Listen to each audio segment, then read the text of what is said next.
So if you can just introduce yourself and say who you're representing. Okay, so I'm Paul McWilliams and I'm from AGL Energy Limited. Fantastic. And what inspired you to get involved? I was asked by the company, and so I went along because AGL is a big sponsor of Vinnie's. And so last year I came along really having been tapped on the shoulder with low expectations, and I have to say I was blown away. It was a real eye-opener. It was an insight into a part of society that I'm lucky enough in my life not to have to experience or to see day to day, and so to get an understanding of how big homelessness is. And there was a great buzz around the place, so I was very happy to come back for a second time.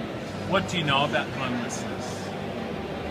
What I know now compared with last year, I turned up thinking homelessness was the middle-aged guy on the park bench in clothes that he probably had been wearing for weeks on end, and left realising actually that's the tip of the iceberg. It's the invisible bit under the surface. The women and the children in particular, who are forced out of their normal homes and are moving from place to place.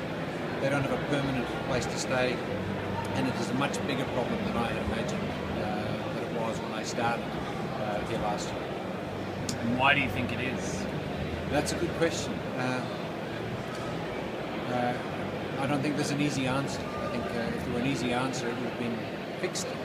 I think partly it's human nature. Just humankind likes conflict and seems to create conflict in spite of itself, even when we live in a first world country. And it's easy if you are in possession of materials to turn a blind eye to those who don't have such a fortunate existence. Who would you like to see getting involved, not just for this evening, but in a bigger picture? How do you see the issues around homelessness being resolved?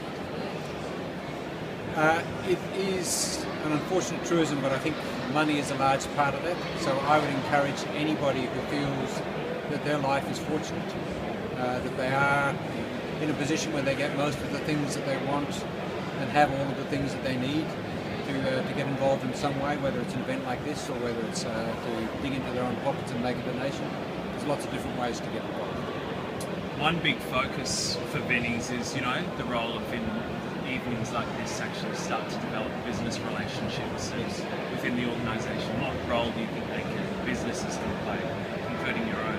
Well, our business has a 5-year strategic partnership with Vinnie's, and that's important to us because of our customer base.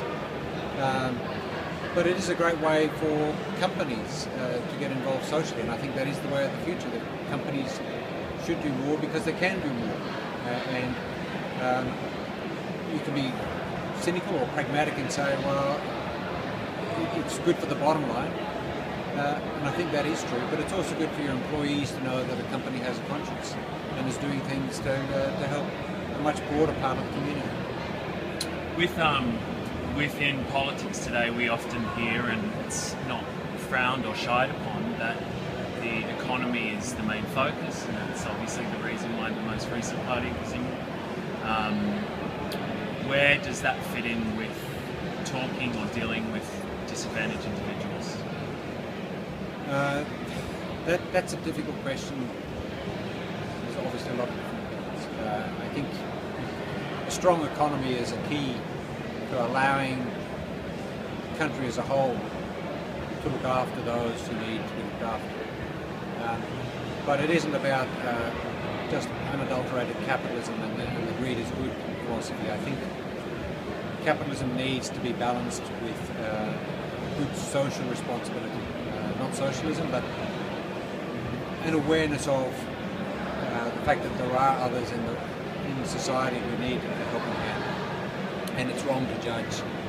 And I think that is a mistake that the current political environment leads to, that we get very judgmental.